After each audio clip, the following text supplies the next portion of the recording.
Oi, gente. O Pedro Doria fez esse vídeo, quem será o próximo presidente? Eu divergi de praticamente tudo que ele falou, quase tudo, né? E a gente vai fazer uma análise e um comentário aqui. É longo, mas acredito que vale a pena assistir até o final. Vamos lá. A eleição de 2026, tudo indica, vai ser decidida novamente por uma nesga de votos que não se posicionam nem à direita nem à esquerda. O fato das pessoas não se considerarem de esquerda ou de direita não significa que elas não tenham posicionamentos em questões específicas à esquerda ou à direita. Exemplo, nos Estados Unidos, a maioria esmagadora das pessoas defende coisas como aumento do salário mínimo, sistema universal de saúde, mais de 60% das pessoas. No entanto, isso não vira política pública por causa de partidos corrompidos pela influência do grande capital. Então, o fato dos brasileiros não se posicionarem à esquerda, por exemplo, não significa que esmagadoramente a população brasileira é favorável à diminuição da jornada de trabalho. Ou tem outros posicionamentos que podem ser considerados de esquerda. A autodeclaração do que a pessoa se identifica, se diz esquerda ou direita, é menos importante do que as coisas concretas do mundo real, as questões materiais.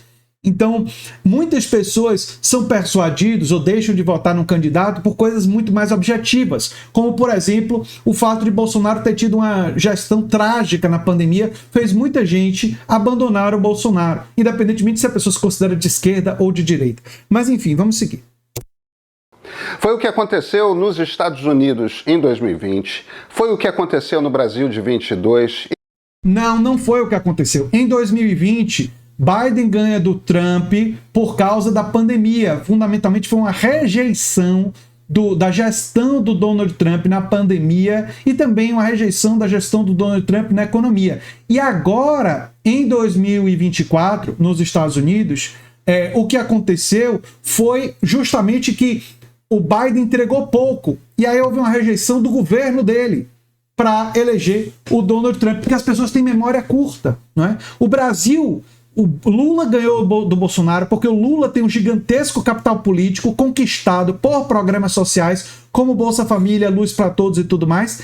E Bolsonaro teve uma gestão na pandemia monstruosa. Foi por isso que Lula ganhou. Não foi porque tem um grupo aí de centristas, né, que não são de esquerda e de direita. Essa análise, ao meu ver, está incorreta. Mas vamos seguir.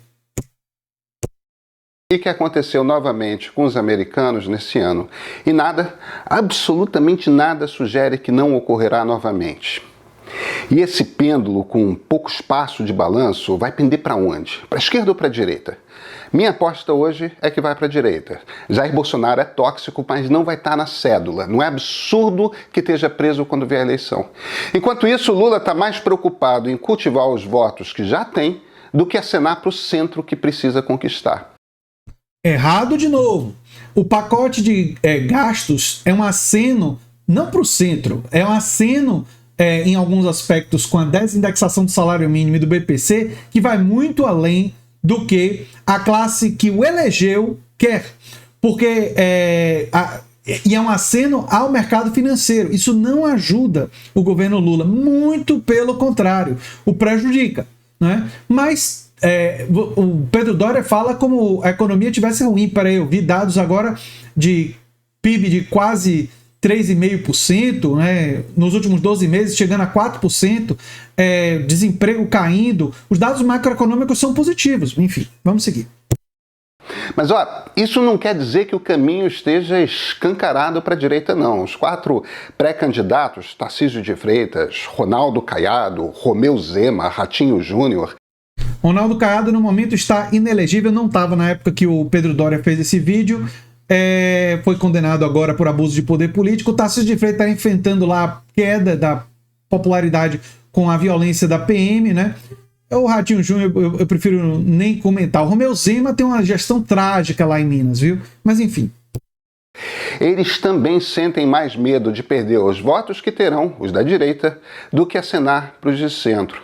Mostra disso é que nenhum deles foi capaz de condenar a tentativa de golpe militar levantada pelo inquérito da Polícia Federal. Nenhum deles teve a coragem de fazer uma defesa enfática da democracia.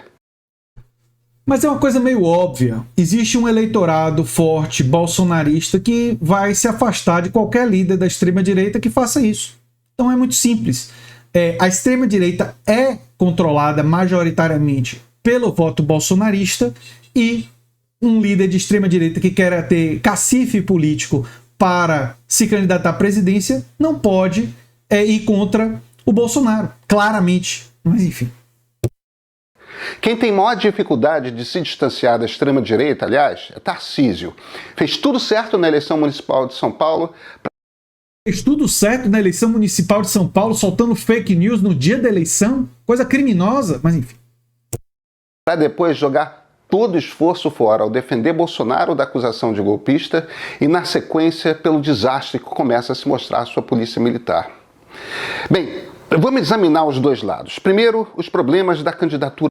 Aqui a única coisa que eu concordei até agora, né, que a polícia militar é uma tragédia em São Paulo e que tem um problema desse povo não reconhecer que teve uma tentativa de golpe, porque realmente aconteceu. Mas vamos seguir. Lula. Depois os problemas dos candidatos de direita. Calma lá. Porque nesse jogo ninguém está cuidando de facilitar a própria vida. É incrível. O que matou o governo Joe Biden foi a convicção de que os números da economia estavam bons e, simultaneamente, uma recusa a acreditar no que as pesquisas de opinião diziam.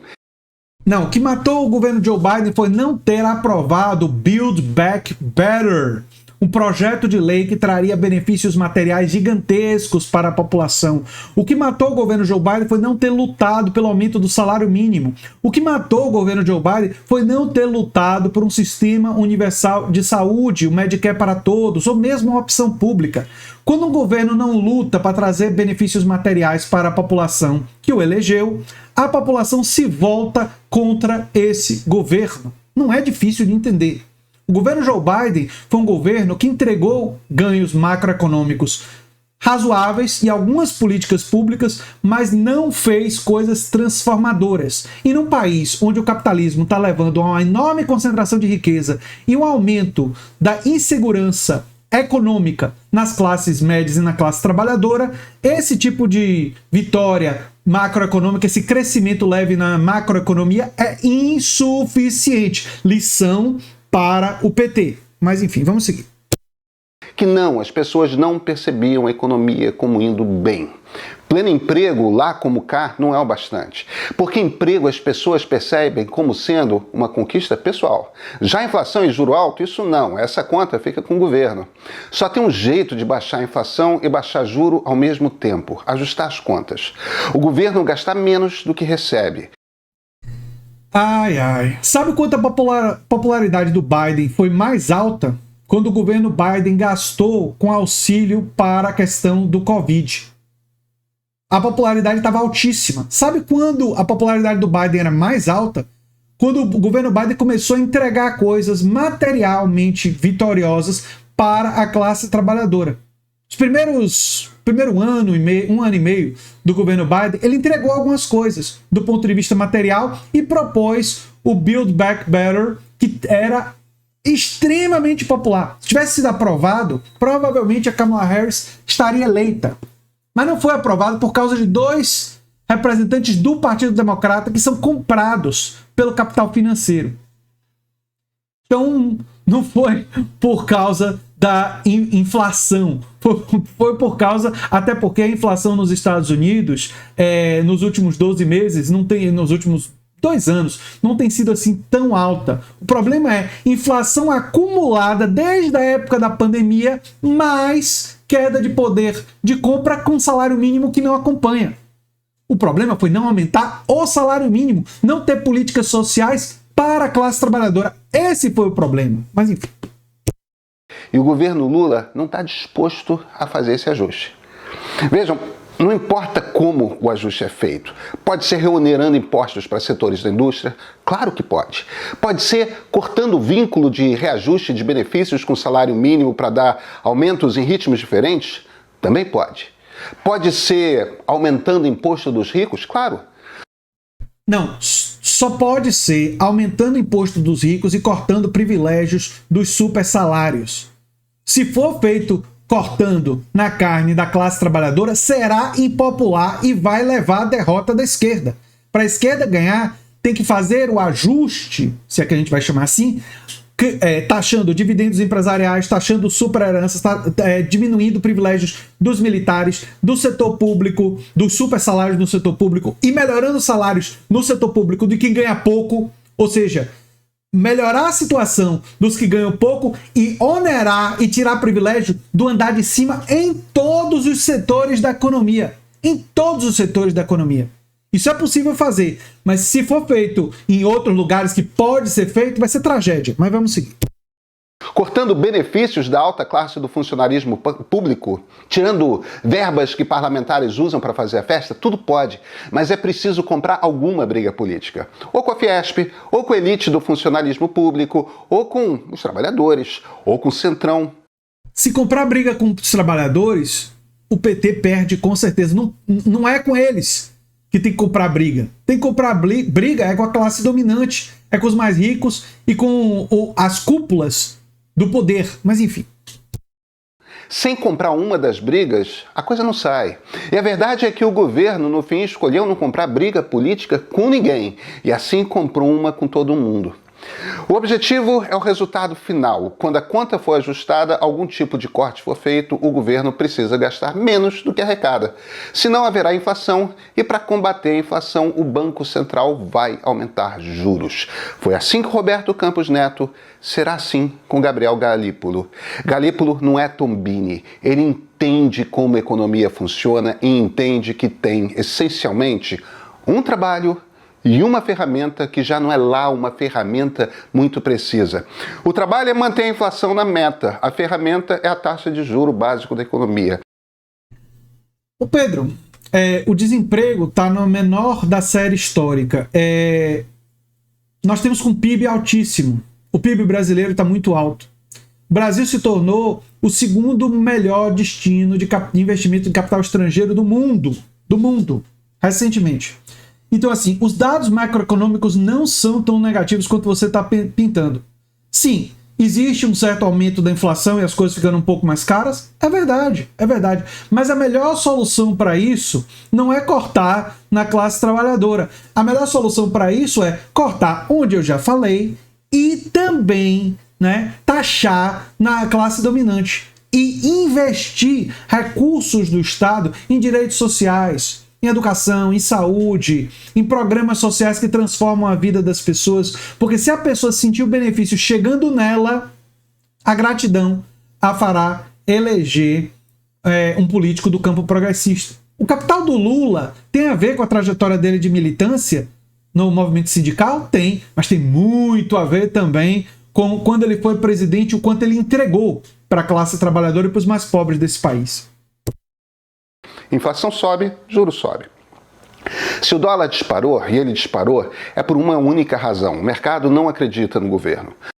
Ele disparou porque tem um ataque especulativo de agentes do mercado que são favoráveis a privatizações e são favoráveis a políticas de austeridade, que estão fracassando na Argentina. A deflação argentina agora é porque o povo está tão pobre que não compra nada. Não compra nada. A pobreza explodiu na Argentina.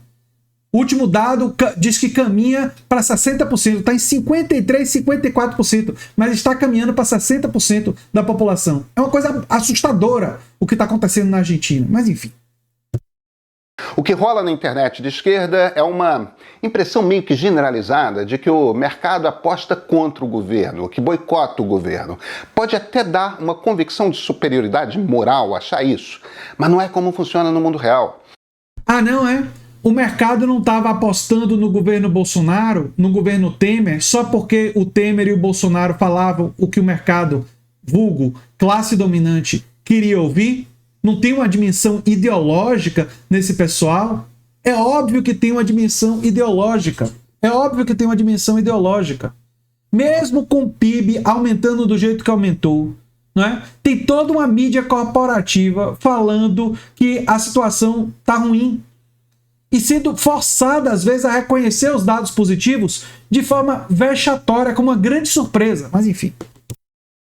Mercado financeiro é entender para onde vai a economia e apostar no futuro. Se aposta que a economia brasileira vai bem, dólar cai lá na frente. Se aposta que irá mal, dólar sobe. Se o mercado lê errado o cenário e, portanto, fizer a aposta errada, perde dinheiro. Não há incentivo nenhum em apostar ideologicamente contra o governo. Se aposta errado, de novo, perde dinheiro. Ninguém joga dinheiro fora para dizer que não gosta de governo. Ah, mas joga sim. Aliás, o Elon Musk gastou e tem gasto bilhões de dólares, né?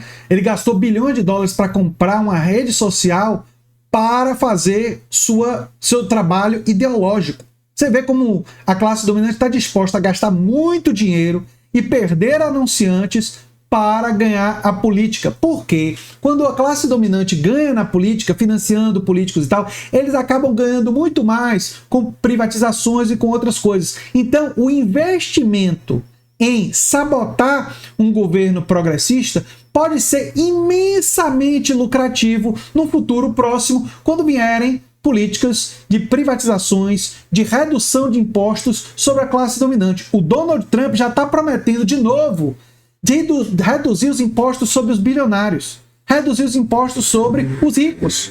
Então é muito lucrativo investir contra um determinado governo ou uma agenda política. Mas vamos seguir. Se alguém achasse que a maioria dos operadores estão errados, começava a fazer o caminho reverso. E olha, a matilha logo seguia. O dólar se mantém acima dos R$6. Os economistas que vivem de fazer dinheiro não acreditam que o governo fará o que precisa ser feito para estabilizar a economia. Quer achar que são malvados? Todo mundo pode achar qualquer coisa. Para essa turma, é como fazem dinheiro. Acertar muito mais do que erram é a sua profissão. São bem pagos para isso. Até os seguidores do Pedro Doria, do canal Meio, pode ir lá nos comentários, não aceitaram essa descrição do mercado como um árbitro imparcial que busca só lucrar e não está nem aí para dimensão ideológica. Nem os seguidores dele acreditaram nisso. É óbvio que a classe dominante e os agentes econômicos que dominam o chamado mercado têm lado ideológico. E o lado ideológico deles é por uma agenda de austeridade, de privatizações e de redução de impostos para eles. Para eles. Para eles. Eles estão horrorizados com reduzir impostos para quem ganha até 5 mil reais. E estão ainda mais horrorizados com a ideia de se taxar quem ganha mais de 50 mil. O que é uma taxação que, aliás, é modesta, viu? Modesta. Mas vamos seguir. Então, no olho da rua, se errarem. O mercado financeiro é termômetro, ele é bússola, não é juiz. O conjunto de pessoas que vive de compreender se a economia irá bem ou vai mal, acredita que ela irá mal no próximo ano ou dois. É isso que a biruta de aeroporto está dizendo.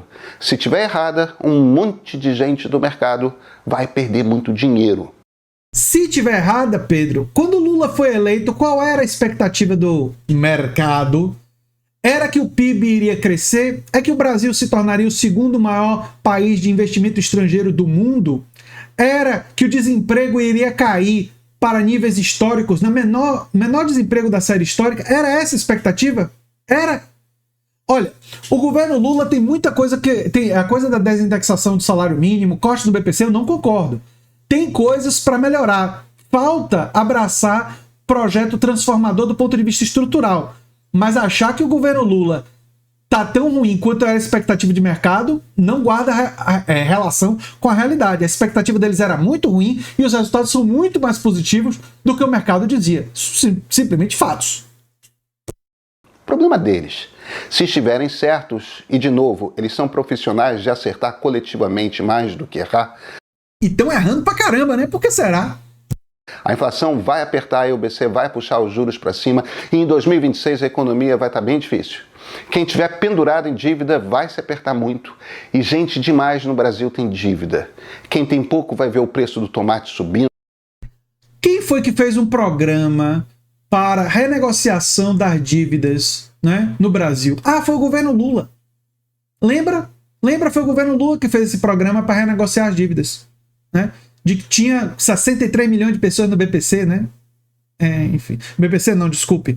Não, com dívida ativa, né? Mas enfim. O preço do frango. E aí, gente? o pêndulo balança contra quem está no governo. É Lula. Do outro lado tem uma turma que se recusa a condenar uma tentativa de golpe militar. Pois é. Ele fala como se esse fosse só o único problema da extrema-direita. Recusa-se a condenar. É grave. Recusar-se a condenar. Mas é um pessoal que defende privatizações. É um pessoal que é contra a diminuição da jornada de trabalho. Que quer manter o 6x1, quer 44 horas semanais, às vezes mais. Né? Porque a gente sabe que tem muita gente trabalhando mais do que isso. Né? É um pessoal que defende a destruição dos direitos sociais. O problema dele não é só o autoritarismo, não. Não é só a teocracia, não. Tem outros problemas, mas enfim. Eu sou Pedro Doria, editor do Meio. Hoje, direto de um hotel em Porto Alegre. A mais séria que pode acontecer... Eu pulei ali porque ali tinha uma propaganda, não deixei a propaganda rolar. Vamos seguir. Com o destino de uma democracia ela acabar. A Polícia Federal tem provas muito contundentes, de que o ex-presidente Jair Bolsonaro quis dar um golpe militar. Essas provas incluem o depoimento do comandante do Exército e do comandante da Aeronáutica. Os dois prestaram testemunho sobre isso.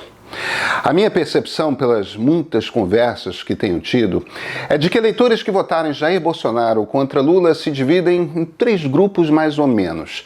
Tem uma turma que declara abertamente que queria um golpe de Estado. Vê o golpe de Estado como legítimo. E ponto. É uma minoria. Tem um segundo grupo que está mergulhado num ambiente de discurso, de retórica, que os faz perder por completa a bússola. É a galera para quem um mundo paralelo foi construído e eles entraram, tá? Vivem no mundo de cabeça para baixo, em que o Supremo Tribunal Federal instaurou uma ditadura e o projeto de Bolsonaro estava dentro das 4 linhas da Constituição. É uma turma muito barulhenta nas redes, mas é difícil, sem um estudo mais sério, ter uma noção de qual o tamanho dessa galera. E tem o resto, a maioria. Você disse que é difícil saber o tamanho dessa galera e depois você disse que o resto dos eleitores do Bolsonaro são a maioria que não estão nos 2 primeiros blocos. Eu discordo dessa avaliação, Pedro. Aliás, as eleições têm mostrado, eleições para prefeito têm mostrado, né? E os candidatos bolsonaristas que foram eleitos, né, no passado recente para deputados têm mostrado que a maioria dos eleitores da extrema-direita são do seu segundo bloco, ou seja, são pessoas que podem não defender necessariamente o golpe, mas defendem que o que Bolsonaro fez foi correto, foi dentro das 4 linhas da Constituição. É o pessoal do Zap, é o pessoal que está ideologicamente firme na extrema-direita. Eles, tudo leva a crer, compreendem o bloco majoritário dos votos da extrema-direita. E aí eles pegam aí um percentual de conservadores e gente que talvez não sejam ideologicamente de extrema-direita em relação a pautas trabalhistas, como a gente viu no caso do Nicolas Ferreira. Gente que votou no Nicolas por causa do pastor e quando descobriu que ele era contra a PEC do fim do 6x1, se voltou contra ele. Mas enfim. A maioria não acompanha, está só na luta do dia a dia, tentando viver, tentando vencer, tentando sobreviver. Líderes políticos têm uma missão importante no processo de desradicalização. O primeiro candidato de direita que olhar para as provas e disser o óbvio, que Bolsonaro quis dar um golpe, vai ter uma imensa vantagem com esse meiozinho que vai decidir a eleição. Um cara que fizer isso não está no segundo turno, Pedro. Sabe por quê? Porque o eleitorado mais conservador é hegemonizado pela extrema-direita. O cara que fizer isso, dificilmente, muito pouco provável, estará no segundo turno. E esse meio que você está falando aí, que é inclusive o nome do seu canal, né? Esse pessoal mais centrista e tal, não foi apelando para esse pessoal que o Donald Trump ganhou a eleição lá nos Estados Unidos. Ele ganhou a eleição dizendo que ia deportar todo mundo que é imigrante, até mesmo os legais, ele sugeriu deportação, viu? Ele sugeriu deportação em massa. Ele abraçou o projeto 2525, o projeto 2025, que é um projeto de extrema direita. Porque o pessoal, quando está no desespero, não quer moderação. O pessoal, quando está no desespero, quer radicalidade. O Donald Trump radicalizou e foi assim que ele venceu. E os democratas fizeram centrismo, ficaram abraçando Liz Cheney. A Kamala Harris fez campanha ao lado de uma conservadora do Partido Republicano, a Liz Cheney, e disse que gostava de armas. A Kamala Harris fez tudo para apelar para o centro. E sabe o que aconteceu com a Kamala Harris? Ela perdeu até no voto popular. No voto popular não perdeu por muito, não. É 1,4%. Mas perdeu. Perdeu no voto popular. Porque quis apelar para o centro. Não é assim que você ganha eleição. Não é apelando mais à esquerda simplesmente. É entregando políticas de esquerda que são populares e que trazem benefício material para a vida das pessoas. Porque as pessoas não têm essa clareza toda de esquerda e direita, não. Mas elas têm clareza de quando uma coisa melhora a vida delas ou quando uma coisa piora. E se você melhorar com políticas extremamente de esquerda, essa população agradecida irá votar no candidato da esquerda sem nem saber que está votando em políticas por causa de políticas de esquerda. Se chamar de comunismo, mas fizer a vida da pessoa melhor, ela pouco vai estar se lixando, ela pouco vai estar se importando com o nome que se dá para isso. Mas enfim. Mas não tem cara de que nenhum deles vai ter a coragem de fazer isso. Os quatro, Tarcísio, Caiado, Ratinho, Zema, os quatro estão disputando a chance de serem escolhidos. Todos têm medo de, ao condenar Bolsonaro, alienar o público. Dos quatro, o que confrontou Bolsonaro mais abertamente foi Caiado. Fez isso durante a eleição municipal lá em Goiás. Não fez isso com golpe. Essas coisas são escolhas. Pode ser que um dos quatro, se consolidar a candidatura, escolha então se afastar mais claramente de Bolsonaro. Pode ser. Pode não ser. Vai ser muito ruim se chegarmos a um segundo turno com Lula enfraquecido pela economia e um candidato de direita ambíguo em relação à democracia liberal. De direita? Ambíguo em relação à democracia não é de direita, é de extrema direita, né? E se chegarmos num segundo turno contra qualquer um da extrema direita, a escolha por Lula é uma escolha óbvia. Óbvia. Por mais que eu tenha críticas e acho que precisa melhorar em algumas coisas. E por mais que eu defenda que para ter uma chance melhor de ganhar com mais solidez, precisa entregar mais. Mas enfim.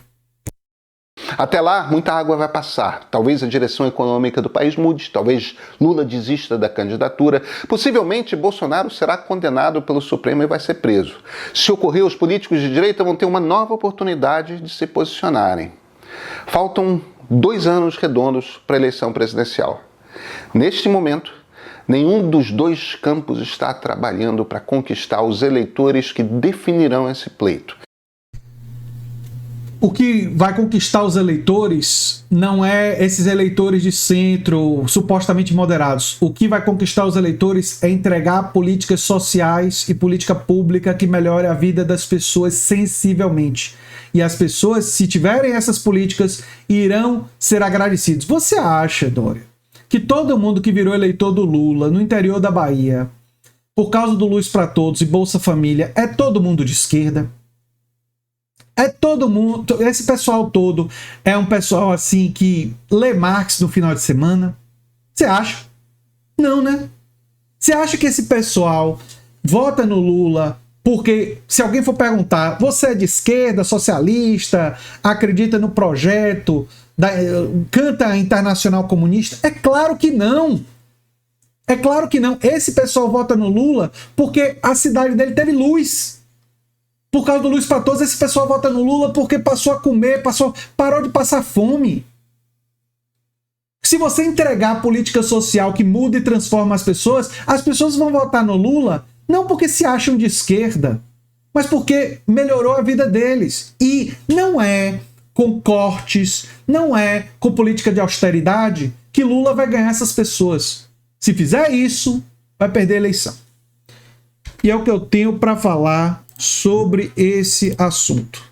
Eu sou André Teixeira Jacobina, o canal é a Nova Máquina do Tempo. Se você gosta do que a gente faz, se inscreve, dá um like, compartilha. Esse vídeo ficou super longo, mas me pareceu um vídeo absolutamente necessário. Um abração e até o próximo vídeo. Se você gosta do que a gente faz, manda um pix para andretj@terra.com.br. Um abração e até o próximo vídeo. Tchau, tchau.